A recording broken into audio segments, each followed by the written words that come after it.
Vaccine के खिलाफ नुमाया मज़ामत रखने वाला कोरोना का नया वायरेंट मुंह मुतवज्जा का मरकज।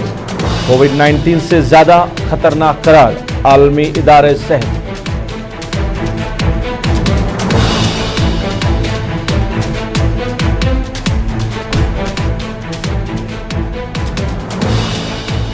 कम से कम वक्त में अवामी शिकायत का अजाले को यकीनी बनाए, लेफ्टिनेंट गवर्नर मनोज सिन्हा की हुकाम को हिदायत।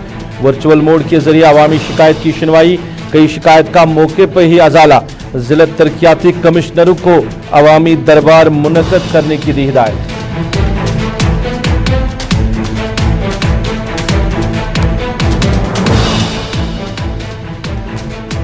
फीस वसूल करने के नाम पे सरकारी स्कूलों में भी अब हो रही है मनमानी। सालाना दाखिला फीस 1400 के बजाय कई 1900 तो कई 2000 किए जा रहे हैं तलबा से वसूल।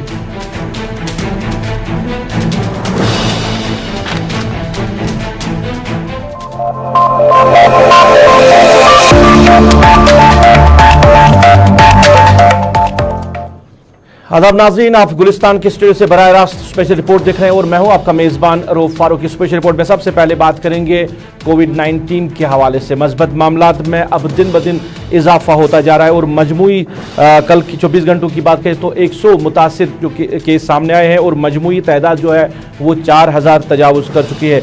इधर आलमी इदारे सेहत की माने तो कोविड-19 की नई जो हैयत है मुंह जिसका नाम दिया गया है वो सामने आया है और वैक्सीन के खिलाफ मज़ामत की सलाहियत रखता है और वैक्सीन के बावजूद भी ये मुतासरीन पे असरअंदाज हो सकता है, ये कहना है जिम्मेदारों का आलमी इदारे सेहत के।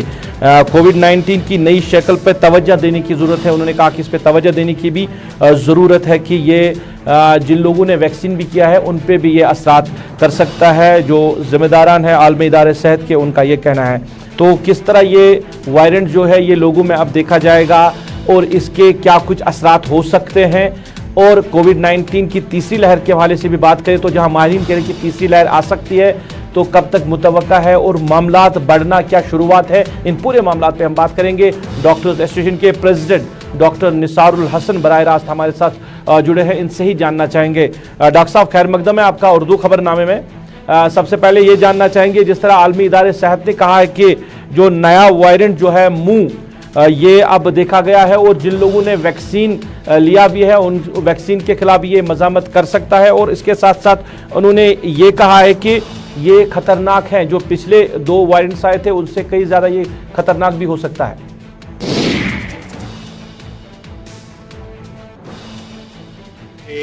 एक चीज हमने जो एक्सपर्ट्स ने, साइंसदानों ने, एक चीज जो हमने देखी कि जो भी प्रेडिक्शंस है आई इसके बारे में, जो भी पॉसिबिलिटीज हमने आज तक कोविड-19 के हवाले से देखी है, दे वर नॉट 100% करेक्ट, चाहे वेव्स के हवाले से चाहे वेरिएंट्स के हवाले से। लेकिन कोविड-19 की एक खुसूसियत ये है कि जिस तरह बाकी वायरसेस में भी वो खुसूसियत है, इसमें भी यही टेंडेंसी है कि that it keeps on change, इसमें बदलाव आता जाता है। That is only concern with us. लेकिन आपने जो WHO ने जो अलार्म किया है मुंह की बात, जो ये मुंह वेरिएंट है, it is not a variant of concern. अभी इसको वो लेबल नहीं दी गई है, अभी it is just confined to variant of interest. उसका ये मतलब है कि इसकी टेंडेंसी है कि it has changed to that extent, वो उस तरह हो गई है कि may be possibly it can evade the immune response, चाहे नेचुरल इन्फेक्शन या वैक्सीन के हवाले से। लेकिन अभी तक हमारे पास कोई डाटा ऐसा नहीं है। ये पहला जो ये न्यू वायरस है, it has originated in Colombia, उसके बाद कई और जगहों पे भी ये पाया गया है, लेकिन हमारी कंट्रीज में या हमारी रियासत में अभी इस हवाले से कोई केस डिटेक्ट नहीं हो गया है।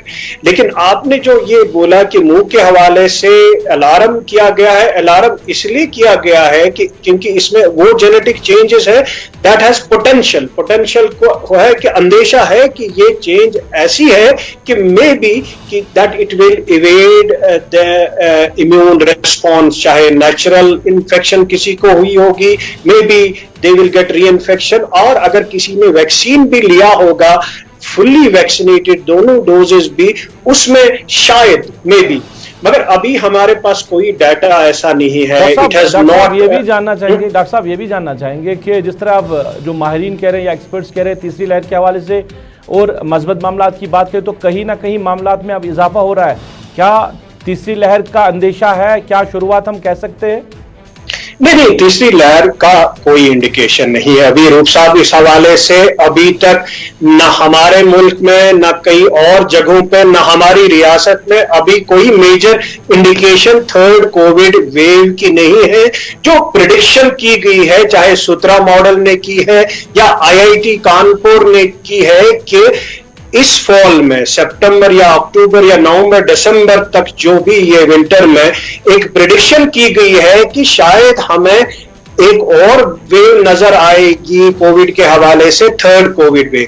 But we do not have any major indication as of now कि that there is a major indication. जो आप ये केसेस देख रहे हैं, देयर इज सम सर्च, कभी डबल डिजिट में केसेस है, कभी ट्रिपल डिजिट में, it is continuation of the second wave only. अभी there is no indication, but yes prediction है कि थर्ड वेव में कम।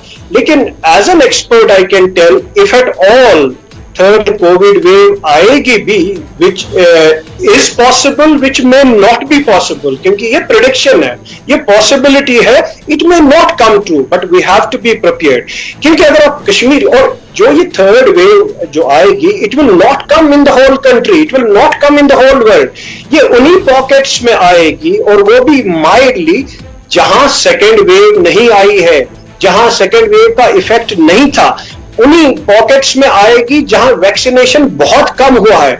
लेकिन अगर आप कश्मीर के हवाले से बात करो, वैक्सीनेशन के हवाले से अगर बात करें तो जिन लोगों ने कोविड वैक्सीन लिया है, कई लोग ये भी कह रहे हैं कि उनको इन्फ्लुएंजा वैक्सीन लेने की जरूरत है, क्योंकि यही तो सीजन है, सितंबर अक्टूबर में वो वैक्सीन भी लिया जाता था।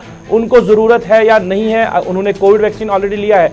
दूसरा ये कि कई प्रेग्नेंट जो लेडीज हैं वो कोविड वैक्सीन अभी भी नहीं ले रही हैं, वो कह रहे हैं कि डॉक्टर्स ने उनको कहा कि जरूरत नहीं है, जो प्रेग्नेंट लेडीज हैं वो ये वैक्सीन ले लें। देखो, फ्लू के हवाले से आपने बात की कि फ्लू वैक्सीनेशन करना चाहिए कि नहीं। इस साल फ्लू वैक्सीनेशन ज्यादा जरूरी है कोविड को मद्देनजर रखते हुए, क्योंकि कोविड और फ्लू की जो सिम्टम्स है वो सिमिलर है। डॉक्टरों को ये पता भी नहीं चलेगा अगर किसी पेशेंट को कोविड लग जाएगा, क्योंकि हम समझ लेंगे कि शायद इन्फ्लुएंजा है।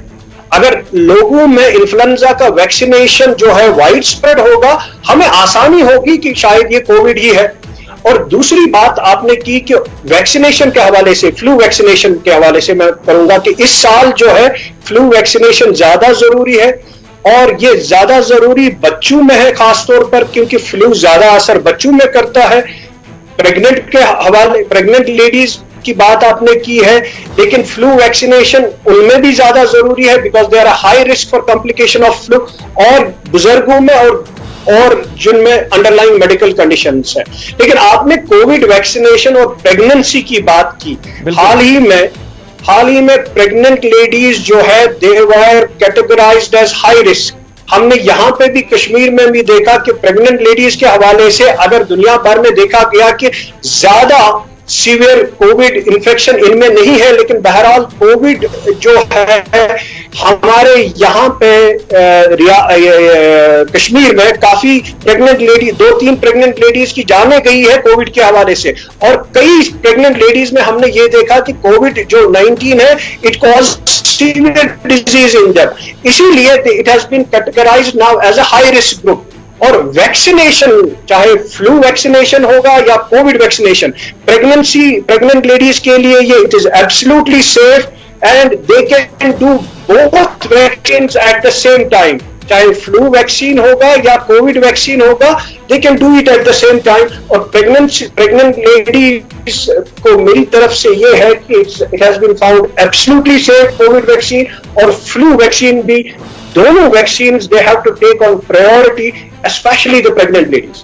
डॉक्टर साहब, बात करने के लिए बहुत बहुत शुक्रिया। डॉक्टर निसार उल हसन बात कर रहे थे और बात हो रही थी कोविड-19 के वैक्सीनेशन के हवाले से, क्योंकि अगर हम बात करें कई जो लोग हैं वो अभी भी वैक्सीन नहीं ले रहे हैं। और जिस तरह आलमी इदारे सेहत की बात करें तो उन्होंने कहा कि वायरेंट भी अब इसका चेंज हुआ, और वायरेंट चेंज होने का मतलब है कि जिन लोगों ने वैक्सीन लिया है उन पे भी ये असर कर सकता है। अब जिन लोगों ने नहीं लिया है उन पे ज़्यादा ही असर कर सकता है, इसलिए डॉक्टर्स बार बार कह रहे हैं कि जो लोग वैक्सीन अभी तक नहीं लिया है वो भी ले ले। और ख़ासकर जो प्रेग्नेंट लेडीज़ के हवाले से बात करें तो बेशतर ऐसी जो हमारी माएँ बहनें हैं जिन्होंने वैक्सीन नहीं लिया है, तो डॉक्टर्स की एडवाइस है वो भी जल्द से जल्द वैक्सीन ले ले। और दोनों वैक्सीन, कोविड का भी वैक्सीन और जो ये वो दूसरा वैक्सीन है वो भी ले ले, क्योंकि वो उनके लिए ठीक रहेगा।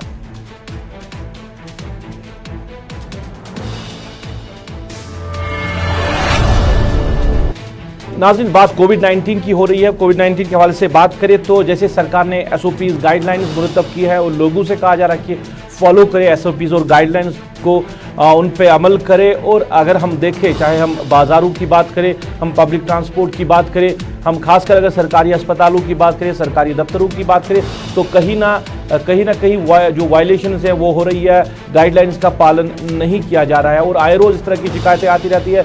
सरकार एक तरफ लोगों से जुर्माना भी वसूल कर रही है, मगर दूसरी तरफ देखें तो पब्लिक गैदरिंग कहीं ना कहीं अलग अलग इलाकों में अलग अलग तरीके से, या स्पोर्ट्स के हवाले से या कुछ और तरीक़ों से इस तरह की गैदरिंग जमा हो रही है। और दूसरा कि जो पब्लिक ट्रांसपोर्ट है वहाँ पे जो ना SOPs है ना गाइडलाइंस है, वहाँ पे तवज्जो देने की ज़रूरत है। Director health services Kashmir doctor Mushtaq Ahmad Rather ने अवाम के नाम एक पैगाम जारी किया इस हवाले से, क्योंकि तीसरी लहर मुतवक्का है, जैसे माहिरीन कह रहे हैं कि तीसरी लहर आ सकती है।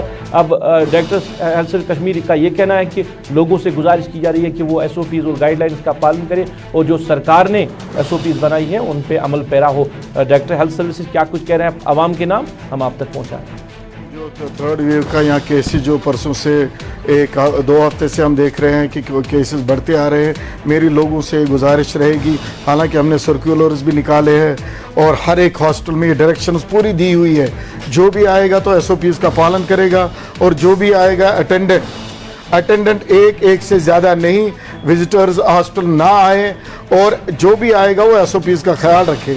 बाकी जो हमारे डॉक्टर्स हैं, मेरे एडमिनिस्ट्रेटर्स हैं, मेडिकल सुपरिटेंडेंट्स हैं, जो भी डॉक्टर इंतज़ामिया, उनको क्लियर का डायरेक्शंस हमारे हैं कि SOPs को आप मेंटेन कराइए। और जो आप कह रहे हैं लोगों का आना है, देखिए ये हॉस्टल है, यहाँ आप किसी को ये नहीं आप मत आइए, आना तो है, वो आए, they are most welcome, but with SOPs। और जो वो टेस्ट वहाँ हम करते हैं वो करना ज़रूरी है, और जो इम्यूनाइज्ड हो वो आ जाए। अगर नहीं तो हमने हर एक हॉस्टल में अपने काउंटर्स रखे हुए हैं कि वो वैक्सीन भी करते हैं उधर, टेस्ट भी करते हैं उधर। मेरी लोगों से यही गुजारिश रहेगी, चाहे वो हॉस्टल की ही मैं बात नहीं करूँगा, हॉस्टल जाना बहुत एक मजबूरी होती है, वहाँ भी उतने ही जाए जितने ज़रूरत है। एक अटेंडेंट के लिए, एक पेशेंट के लिए एक अटेंडेंट, चाहे किसी ऑफिस में आपको काम हो, देखिए यहाँ हमारे ऑफिस खुल गए, हमारे डिपार्टमेंट्स खुल गए, इवन मार्केट्स खुले हुए हैं, वहाँ भी लोग जाए, SOPs का पालन करें। वो ये ना समझे कि कोविड ख़त्म हो गया, तीसरी लहर का भी अभी इम्कान है, खुदा करे कि ना आए, लेकिन उसका खदशा है। लोगों से यही गुजारिश रहेगी, चाहे मैरिज पार्टीज़ में जाए वहाँ भी SOPs का ख्याल रखे, किसी ऑफिस में जाए, mask, hand hygiene, social distance और वैक्सीनेशन बहुत ज़रूरी है। जैसे कोई कह रहा है कि कोई इससे कोई परेशानी नहीं होती, ये बहुत ही सेफ है। अगर वेरिएंट चेंज भी होता है उसके बावजूद भी इसका प्रोटेक्शन रहता है। SOPs और वैक्सीन को मिला के 100% प्रोटेक्शन मिलेगा अगर वेरिएंट में थोड़ा सा ट्रांसफॉर्मेशन भी हो गया। और यही गुजारिश रहेगी, जो भी कहीं, चाहे कोई दुकानदार है, शॉपकीपर है, ऑफिस में कोई है, वो लोगों को रुकाए और SOPs का पालन वहाँ करे। खासकर जो ट्रांसपोर्ट वाले हैं, मैं उनसे गुजारिश करता हूँ, ड्राइवर साहिबान होंगे, उनके लिए कंडक्टर्स होते हैं, उनको मैं रिक्वेस्ट करता हूँ, हाथ जोड़ के मैं रिक्वेस्ट करता हूँ, जो भी आपकी गाड़ी में आएगा मास्क के बगैर उसको अंदर आने मत दो। ये भी देखो वो इम्यूनाइज्ड है कि नहीं है, क्योंकि ज़्यादा मूवमेंट जो होती है तो इस ट्रैफिक से होती है। यही गुजारिश रहेगी, एक फर्द से रहेगी, एक चाहे कोई शॉपकीपर हो, चाहे कोई ट्रांसपोर्ट वाला हो, चाहे कोई डिपार्टमेंट वाला हो, चाहे कोई ऑफिस में हो, हर एक से मेरी गुजारिश है कि वो चलिए, डायरेक्टर हेल्थ सर्विस कश्मीर बात कर रहे थे और लोगों से उन्होंने अपील किया कि SOPs और गाइडलाइंस का पालन करें, गाइडलाइंस का ख्याल रखें, क्योंकि तीसरे लहर की भी बातें हो रही है और अंदेशा है कि तीसरी लहर आ सकती है। तो इस तीसरी लहर से बचने के लिए, अपने आपको बचाने के लिए, अपने अहल-ओ-अयाल को बचाने के लिए, अपनी आवाम को बचाने के लिए लोगों को किस तरह की तदाबीर उठाने की ज़रूरत है। जो सरकार ने SOPs और गाइडलाइंस मुरतब की हैं उन पर अमल आवर होना बड़ा ज़रूरी है। नाज़रीन, आप स्पेशल रिपोर्ट देख रहे हैं। आप जरा बात करेंगे इंतजामिया के हवाले से। लेफ्टिनेंट गवर्नर मनोज सिन्हा ने जो अवामी शिकायत सुनवाई यानी LGs मुलाकात का 7वां दौर कल सिविल सेक्रेटरीट में चला और इस हवाले से बात करें तो तवील मुद्दत के लिए ये जो लाइव प्रोग्राम ये रहा और ये प्रोग्राम जो है लोगों के लिए फ़ायदेमंद भी साबित हुआ, क्योंकि कई ऐसे शिकायत का मौके पे ही अजाला किया गया है जो काफ़ी टाइम से पेंडिंग रहे। तो लेफ्टिनेंट गवर्नर ने इंतज़ामिया से कहा है कि वो लोगों की जो शिकायत है, आवाम की जो मसाइल हैं उनको जल्द से जल्द हुकाम तक पहुँचाए और उसके साथ साथ दोबारा से दरबार, जो डिस्ट्रिक्ट डेवलपमेंट कमिश्नर उसको कहा गया कि वो दोबारा से दरबार जो है शुरू करे ताकि आवाम के मसाइल और आवाम के मामला जो है वो सुने जाए। सईद तजम्मुल हमारे साथ बराह रास्त जुड़े हैं, इनसे ही जानना चाहेंगे सरकार के इस फैसले के हवाले से और जो पिछले प्रोग्राम्स हुए हैं, चाहे हम बैक टू विलेज प्रोग्राम्स की बात करें या ब्लॉक दिवस अभी भी हो रहे हैं या अभी जो पब्लिक आउटरीच प्रोग्राम का नाम भी दिया गया है, तो कितने फ़ायदेमंद वो साबित रहे और कल की ये मीटिंग कितनी अहमियत की हामिल है। तजम्मुल, खैर मकदम है आपका स्पेशल रिपोर्ट में। कल जो मीटिंग हुई है जिसमें लेफ्टिनेंट गवर्नर साहब ने जो हुकाम है उनको कहा कि जल्द से जल्द लोगों के मामलात को हल करे, उनके मुश्किलात को सुने और उनको हल किए जाए। एक तो ये, दूसरा जो प्रोग्राम्स इससे पहले भी इनकाद किए गए, क्योंकि लेफ्टिनेंट गवर्नर साहब ने यह भी कहा है कि जो आइंदा प्रोग्राम्स होंगे या डिस्ट्रिक्ट डेवलपमेंट कमिश्नर जो है वो पब्लिक दरबार का इनकाद भी करेंगे। मगर पिछले टाइम भी हमने देखा कि पब्लिक दरबार का इनकाद किया गया है, बैक टू विलेज प्रोग्राम्स का इनकाद किया गया है, मगर लोग कहीं ना कहीं सेटिस्फाई नहीं हुए थे उन प्रोग्रामों के हवाले से।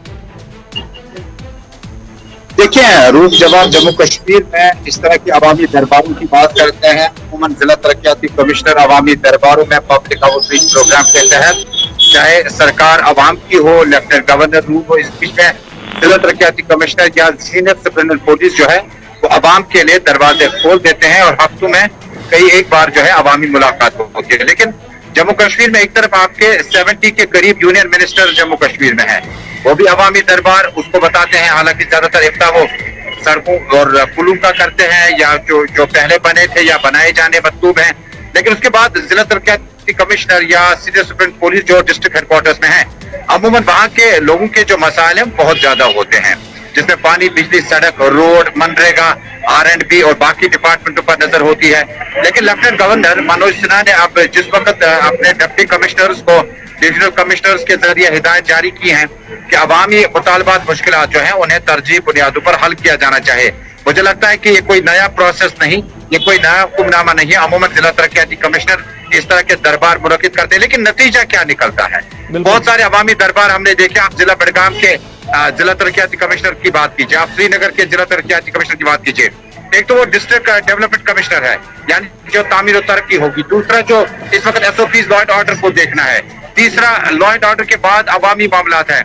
मुझे लगता है कि बड़ी तादाद में लोग आते हैं लेकिन काम बहुत कम होते हैं। मैंने आपसे कुछ देर पहले बडगाम, श्रीनगर और कई इलाकों में अवामी रद्दमल जानना चाहा कि जिला तरक्याती कमिश्नर के अवामी दरबार में आप लोगों को क्या कुछ लेकर जाते हैं और क्या कुछ लेकर आते हैं। अमूमन अवामी दरबारों में SOPs का खास ख्याल रखना, मास्क पहनना और उसके बाद जो आपके मनरेगा के तहत, जो आपके PMGSY के तहत रास्ते इस वक्त शहर कस्बों में बन रहे हैं उसमें कोई पेशरफ नहीं होती है। जिला तरक्याती कमिश्नर के अहकामात के बावजूद भी जो डिफरेंट विंग्स हैं इंजीनियरिंग की या डिफरेंट डिपार्टमेंट्स हैं, मुझे लगता है कि बहुत जगहों पर मैंने कोऑर्डिनेशन का फुकदान देखा, जहां R&B डिवीजन का डिप्टी कमिश्नर के हुक्मनामे के बाद उस इलाके में नया प्लान में बनने वाले सड़कों पर आम तरफ चलना चाहिए था, हालात ठीक होने चाहिए थे।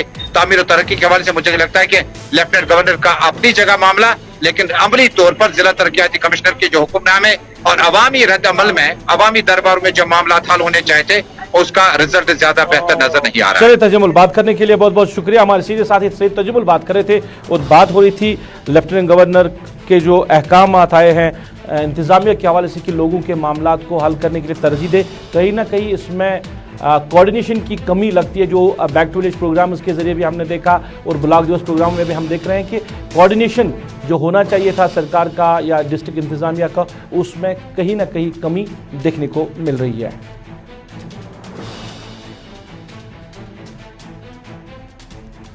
कि प्राइवेट स्कूलों के हवाले से ही ज़्यादातर शिकायतें जो है वो लोग कर रहे थे, चाहे हम फीस के हवाले से या बात करें या बाकी मामलात के हवाले से, तो आए रोज़ प्राइवेट स्कूलों के हवाले से, प्राइवेट तालीमी इदारों के हवाले से लोग शिकायतें करते रहते। मगर आज की बात करें तो अब सरकारी स्कूलों के हवाले से भी आवाम जो है वो शिकायत कर रही है, और शिकायत है कि जो फीस उनसे वसूल की जा रही है, सालाना फीस, उसके हवाले से कहीं ना कहीं सरकारी स्कूलों में भी अब मनमानियाँ हो रही है। और जो hukamnama directorate school of education ने जारी किया है उसके मुताबिक जो सालाना फीस 11वीं जमात के बच्चों से वसूल करनी है वो 1400 रुपये है। बाकी जो भी मामलात है, जो ज़ुमरे हैं, वो मिलाकर सारा जो अमाउंट है वो 1400 रुपये बन जाता है। मगर तलबा की ये शिकायत रहती है कि 1400 के बजाय उनसे 1900 या 2000 रुपया वसूल किया जाता है। और बडगाम ज़िले से इस तरह की शिकायतें मौसूल हो रही है कि वहाँ बच्चों ने शिकायत की है कि हायर सेकेंडरी स्कूल जो वहाँ के हैं वो बच्चों से वो ज़्यादा फीस वसूल कर रहे हैं। हमारे साथी अशरफ डार बडगाम से बराह रास्त हमारे से जुड़े हैं, क्योंकि लोगों की शिकायत इनके पास पहुँची है, तो इनसे ही हम बात जानना चाहेंगे। अशरफ, खैर मकदम है आपका स्पेशल रिपोर्ट में। ज़रा बताइए कि किस तरह लोगों ने शिकायत आप तक पहुंचाई है, और मामला क्या 11वीं जमात के तलबा का ही है या कोई और भी, इसमें कोई और क्लासेस के बच्चे भी हैं जिन्होंने ये शिकायत की है? देखिए रूप, जब हम तालीम की बात करते हैं तो 5 अगस्त के बाद लगातार हम देख रहे हैं जो यहाँ के स्कूल्स है वो बंद ही है, और उसके बाद कई ऐसे फैसले भी आए एजुकेशन डिपार्टमेंट की तरफ से। तो हाल ही में जिस तरह से एक बार फिर जो है 11 क्लास के लिए जो मास प्रमोशन दी गई है, उसके बाद जो फीस होता है सालाना फीस, वो गवर्नमेंट की तरफ से 1400 रुपये मुकर्रर किया गया है। हालांकि अगर इस फीस में हम देखें काफी ऐसी चीजें इस बार जोड़ दी गई है, चाहे हम बात मैगजीन, जब हम मैगजीन फंड की बात करते हैं तो पिछले कई 2-4 साल से तो मैगजीन कहीं छप नहीं रहा है, तो इस साल भी मैगजीन फंड लेना, पहले ही तो हम ये कह सकते हैं कि जब पिछले साल जो फंड लिया गया था मैगजीन फंड, वो भी तो छपा नहीं। या इलेक्ट्रिसिटी इसमें बात करें, या जो स्वीपर होते हैं स्कूलों में, गवर्नमेंट स्कूलों में, उनको तो गवर्नमेंट अपॉइंट करती है, न कि स्कूल इंतजामिया को उनको पैसा देना पड़ता है। तो कहीं ना कहीं काफी ज्यादा शिकायतें इस बार जो है बडगाम से स्टूडेंट्स करे। आज भी हमारे पास ऐसे कुछ स्टूडेंट्स आए, उनका ये कहना है कि हम जब फीस भरने के लिए गए जो कि गवर्नमेंट की रेट है 1400 रुपया, उसके बाद जो है जो लड़कियां होती है उनको 75 रुपया उन 1400 रुपये में भी कम देना है, मगर हमें 2000 रुपया फीस वहाँ की जो इंतजामिया वो ले रही है, यानी जो क्लर्क स्टाफ है वो 2000 रुपया दे रही है। और दूसरा ये कोई रसीद भी नहीं दे रही, और पेरेंट्स की ये शिकायत है कि वो कहीं ना कहीं उन बच्चों को डिस्करेज ही करते हैं। अगर वो कहेंगे कि हमारे पास 1400 रुपये ही है तो हम 2000 रुपये क्यों भरें, कहीं ना कहीं स्टाफ की तरफ से उनको जो है डिस्करेज किया जाता है। वो बच्चे मजबूर हो जाते हैं, उनके पेरेंट्स मजबूर हो जाते हैं। जरा ये भी बताइए, इसमें ये शिकायतें आ रही है कि ये जो है ये अलग अलग जो हायर सेकेंडरीज है वहाँ पे अलग अलग रेट्स रखी गई है, और ये इसमें फ्लक्चुएशन हो रही है, कई स्कूल में 1900, कई 2000, कई 2000 से ज़्यादा। एक तो ये, दूसरा जो आपने कहा कि इसमें कोई रसीद नहीं दी जाती है, क्या 1400 रुपये के लिए कोई रसीद नहीं दी जाती है जो सालाना फीस लिया जाता है, या जो एक्स्ट्रा अमाउंट है उसके लिए कोई रसीद नहीं दी जाती है? देखिए रूपा, जब हम बडगाम की बात करते हैं तो गर्ल्स हायर सेकेंडरी हो या बॉयज हायर सेकेंडरी, दोनों जगह से शिकायतें मौसूल हो रही कि यहाँ पर जो है फीस जो है अगर 1400 रुपया है तो गर्ल्स हायर सेकेंडरी में 2000 रुपया, कई जगहों पर 2100 रुपये भी लिए जाते हैं। और दूसरा आपने ये कहा कि जो रसीद है, अगर कोई स्टूडेंट फीस भरता है तो कहीं ना कहीं उसको रसीद हाथ में होनी चाहिए कि आपने अगर 1400 रुपया है या 2000 रुपये, उसकी रसीद होनी चाहिए, ताकि कल बच्चा ये कहे कि मैंने यहाँ इस स्कूल में जो है अपना फीस भरे, मगर उनके पास कोई रसीद भी नहीं है। तो ये जो 1400 के बाद जो ये पैसे लिए जा रहे हैं, यानी करीबन 500-600 रुपया बनता है, तो इसका कोई रसीद ही नहीं है। और दूसरा 1400 रुपये का भी रसीद नहीं। कहीं ना कहीं जो सीईओ बडगाम में उसको चाहिए कि सख्ती से इन चीजों पे अमल करे, और गर्ल्स हायर सेकेंडरी हो या बॉयज हायर सेकेंडरी वहां जाए और वहां पर देखे आखिरकार ये 2000 रुपया क्यों ले रहे। दूसरी ये बात है हमारे क्या बच्चों ने पूछा नहीं है जो फीस ले रहे हैं उनके, जो वहाँ पे स्कूल में अथॉरिटीज है, कि अगर 1400 रुपये आपको फीस लेना है जिसकी आप रसीद दे रहे हो, और जो बाकी अमाउंट है उसकी रसीद नहीं दे रहे हो, तो ये किस खाते में ये फीस वसूल की जा रही है, इसको किस नाम के साथ जोड़ा जा रहा है? क्या बच्चों ने सवाल नहीं किया? देखिए रूप साहब, सही बात है। बच्चों ने जो है वहाँ का जो स्टाफ है उनसे सवाल किया कि अगर हमारे 1400 रुपये फीस है, उसमें से 75 रुपये पहली लड़की को जो है उसको कम करनी है। और उन्होंने जब उनसे ये सवाल पूछा तो वहां से अगर आप जवाब सुनोगे, उनका ये कहना है कि कुछ बच्चे हैं जो इसमें एलिजिबल नहीं होते। अगर कोई बच्चा फीस भरने के लिए एडमिशन के लिए जाता है, उसको ये कहा जाता है कि आप एलिजिबल नहीं हो। तो कहीं ना कहीं बच्चे में भी थोड़ी सी घबराहट हो जाती है, कहीं ना कहीं मेरा साल ना जाया हो जाए, इसलिए वो शायद वो पैसे देने के लिए मजबूर हो जाते हैं। इस तरह की हरासमेंट स्कूलों में इस वक्त हो रही, चाहे गर्ल्स हायर सेकेंडरी हो या बॉयज हायर सेकेंडरी पढ़ा, दोनों जगह पे इस तरह की शिकायतें मौसूल हो रही। हालांकि मेरे साथ एक पेरेंट ने बात की, वो कैमरे में आने के लिए उसने माना नहीं, मगर उसने मुझसे हाथ जोड़ के ये कहा कि मेरी बेटी को इस तरह कहा कि आप एलिजिबल नहीं हो, आपको 1400 रुपये फीस है मगर आप एलिजिबल नहीं। फिर जब उसने 500 रुपये और दिए या 600 रुपये और दिए, 2000 रुपये फीस भरने के बाद उसका जो है एडमिशन वहां पर किया गया। यानी कहीं ना कहीं स्कूलों में जिस तरह से पिछले कई सालों से हम देख रहे हैं, एक तो मास प्रमोशन हो रही है, यानी कुछ ऐसे फंड्स भी है, मैगजीन फंड्स कहाँ 4 सालों से मैगजीन कला स्कूलों में छप रहे हैं, तो उसके फंड्स भी लिए जा रहे हैं। तो कहीं ना कहीं एक माफिया जो है इस वक्त क्लर्क की शेप में जो है स्कूलों में बैठा हुआ है, और जिला इंतजामिया हो या डिवीजनल को चाहिए कि इन स्कूलों पे छापामारी करे और देखे कि किस तरह ये जो है क्लर्क स्टाफ किस तरह इन बच्चों को लूट रहे हैं। और अशरफ, बात करने के लिए बहुत बहुत शुक्रिया, हम तक तफसीलात पहुंचाने के लिए, अवाम तक तफसीलात पहुंचाने के लिए बहुत बहुत शुक्रिया। हमारे साथ ही मोहम्मद अशरफ डार बात कर रहे थे, और बात सरकारी स्कूलों के हवाले से, जहां पे सालाना फीस जो मुकर्रर की है डायरेक्टर स्कूल ऑफ एजुकेशन ने 1400 रुपये, जिसमें भी अलग अलग जो कंपोनेंट्स रखे गए हैं, जिसमें मैगजीन के लिए अलग, बाकी चीज़ों के लिए अलग फीस देनी है, और जो अमाउंट बनता है वो 1400 रुपये बनता है, मगर बच्चों से 1900 या 2000 रुपया फीस वसूल की जा रही है, और इसको कोई देखता नहीं है। और जब बच्चे सवाल करते हैं तो उनको अलग अलग तरीके से कहा जाता है एलिजिबल नहीं है। अगर मास प्रमोशन के दायरे में लाया गया तो एलिजिबल क्यों नहीं है? और दूसरा कि इंतज़ामिया या जो महकमे तालीम के जिम्मेदारान हैं उनको इस मामले की तरफ देखना चाहिए कि ये जो 500 या 600 रुपया एक्स्ट्रा बच्चों से वसूल किया जा रहा है, ये किस खाते में जाता है, क्यों बच्चों से इस तरह ये पैसा वसूल किया जाता है।